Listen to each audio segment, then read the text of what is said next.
What up, guys? I'm back again to go over if a game is worth playing and if you should waste money on it or not.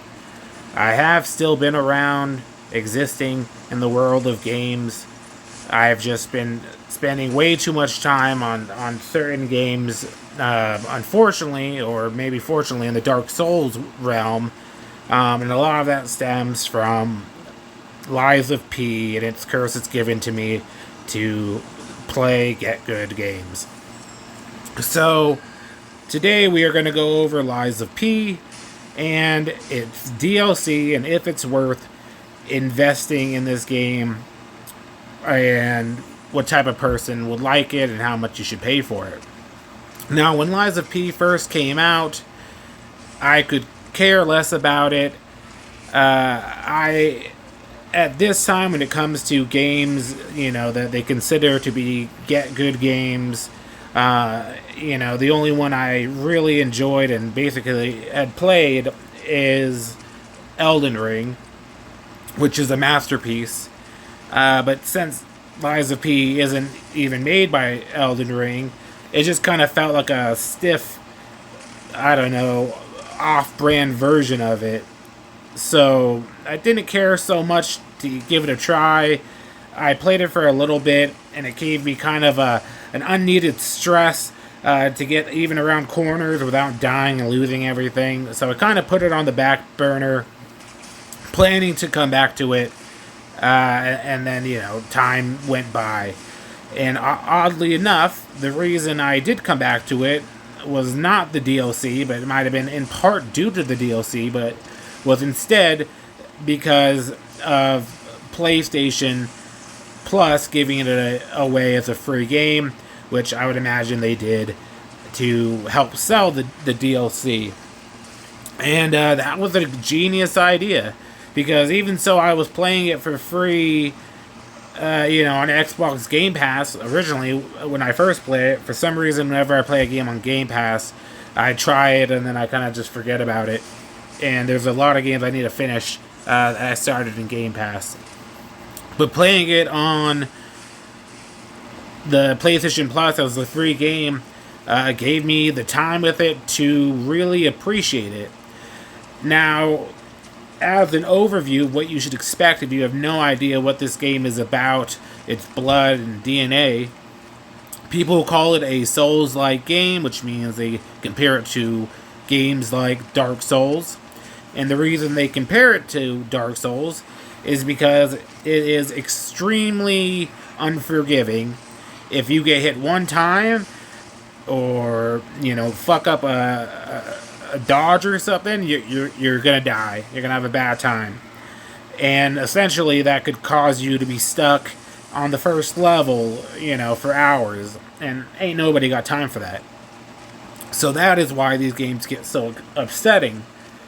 Now, it's funny going back and playing these games now when I'm sort of used to it compared to, when I first played, like, Bloodborne, and I'm just like, what in the world is going on? Like, I can't, get down a street in this game, and I've been playing it for 2 hours. Like, this game's a joke. But now I see, if you could get down a street in these games as fast as you can in other games, it'd be over pretty quick. The game would be rather short.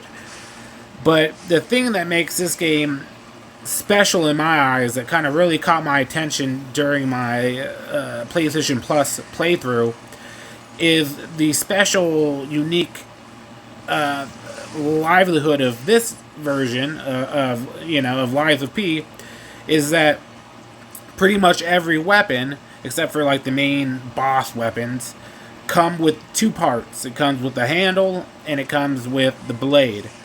And you are essentially given, with 90% of the weapons, the ability to change blade and handle with any other blade and handle. And there's a lot of, weird varieties that you wouldn't think you could pull off, like putting a spear blade on a dagger or something in that nature. You're allowed to do anything. It fits. They make it work. And that creates a lot of fun and a lot of variety. It makes it very exciting to get new equipment, just so you can see what you can create with the blades you have. Because that means that every time you get a new blade, not only do you get a new blade that you can test out all the handles you've had, but you could also test out all the handles with the new blade. And essentially, the handle you have with the whatever blade you attach to it will kind of decide the moveset that you're going to give that blade. And while, obviously the blade will give you its own benefits, right? So sometimes you could put a big, giant, great sword blade on a quick, dancing curved blade handle, and you can make that curved blade, instead of it being real heavy, you can make it a quick, light, agile weapon. And it's combinations like that make the game truly fun. And that's honestly why I couldn't put it down, is because I constantly wanted to try the different combinations of it. It is difficult, but eventually it gets to a point where the joy of testing out your new weapon concoction that you've made overweighs the difficulty, and instead it makes you want enemies to fight to see how well and how much damage whatever type of weapon you've manufactured does. So that is one of the key things that got me hooked to this game.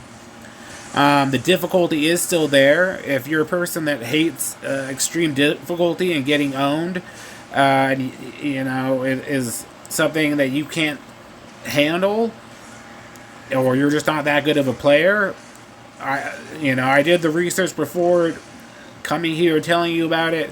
They say that the difficulty might be, if not on par, might be even a slightly tougher than Dark Souls games in difficulty. I kind of find that hard to believe. I don't feel like they're necessarily harder. I felt like it might be easier by a little bit, but maybe that's the stats.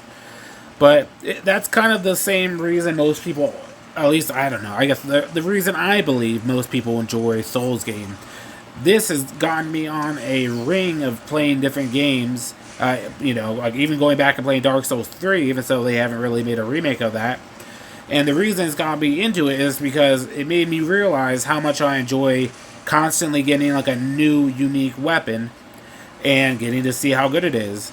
Now, games like Elden Ring and Dark Souls, their specialization is kind of that you can, anybody you see in the world that you fight, you can get their blade, that could be your blade you're using. And, Elden Ring had a really good, statistics with this, which is why they are so well known and why it was such a popular game, because every game not only had, countless, hundreds of unique weapons you can get, but a lot of them had unique skills. So every single weapon had a unique, special ability almost. With Dark Souls, we're not doing Dark Souls, but Dark Souls has a little bit less.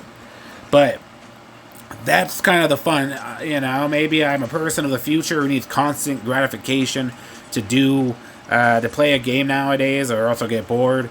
And Lies of P gives you that constant gratification by giving you constantly a new weapon that will give you a different handle and blade that you can, constantly make new ones. I spent probably way too many hours constantly just making different versions of different weapons. And just like Dark Souls, gives you countless weapons to try. And that is the joy. The game also looks, gorgeous. The graphics are amazing.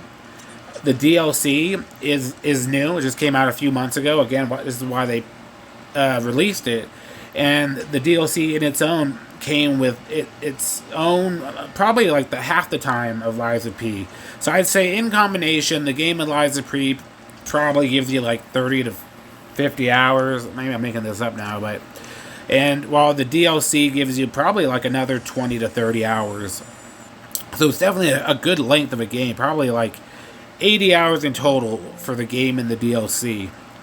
So the DLC, it's like a miniature DLC for Elden Ring. Definitely worth it. So the values there, I like the areas and play areas that you get when you're playing the DLC. This is one of them. It's the carnival area. There's a zoo area. It's just a lot more unique and a little bit more fun than they had in the base game. So, all around, this game originally came out with the base game for free. And so it's hard to put the value on it when that was kind of what I was initially willing to pay for it. But now that I know how good the game is, and and I know especially the DLC, you can't really get a good deal yet on the DLC because it's so new, and they haven't really offered a discount on it. So typically, you're probably gonna have to wait or expect to pay about $40, which is honestly fair. It's a great game. And the DLC. If you can get the game plus DLC for like $40, that's a fair price, I'd say. If you can get the game and DLC for $30, that's a fantastic deal. I would jump on that immediately, because I don't foresee it becoming that cheap for the DLC and game combined until then. Just generally speaking, the game itself is probably worth like $20. Fair enough, and the DLC is worth probably $20. Fair enough. So $40 is a fair price. So you can get it for any price cheaper than both of those. It's totally worth it. It's a fantastic game. Great skill mechanics, and the thing I say I like the most about it, as a last thing, is this game is a very hard focus on pairing mechanic, which is something I've never been in my entire 100 years of playing video games.